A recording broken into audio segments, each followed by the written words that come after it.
স্বয়ং তো আইচ্ছে এখন। ও দেখো বাইর ঘরের পজিশন দেখানি ভাই। আমার খুব কষ্ট লাগে আসলে। আল্লাহ তালা তো আমরা এবিলিটি দিছে না, আল্লাহ তালা আপনার এবিলিটি দিচ্ছে আসলে। তো আমরা মন আছে তৌফিক নাই। আমি স্বয়ং আইছি আইয়া এখন বাইরেগুলা ভিডিও করিয়া দেখাই আর আপনারে।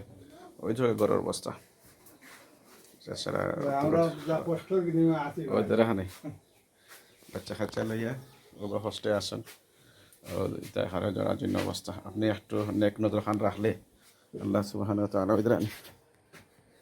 আমি নিজে আইয়া এখন ভাই আপনার দেখাই আর দেখান ট্রেনের খানা খানা কিলা পজিশন সেটা রইরা কি তা খুব কষ্টের মাধ্যমে আপনার সবাই একটু খেয়াল করলে তানো বাচ্চাগুলো লইয়া একটু আরামে থাকতে পারবা। দেখানি করার অবস্থা। ঠিক আছে ভাই, আপনি আপনার পক্ষ থেকে চেষ্টা করবা, আল্লাহ তালা যাজায় খায় দান করবা আপনারা।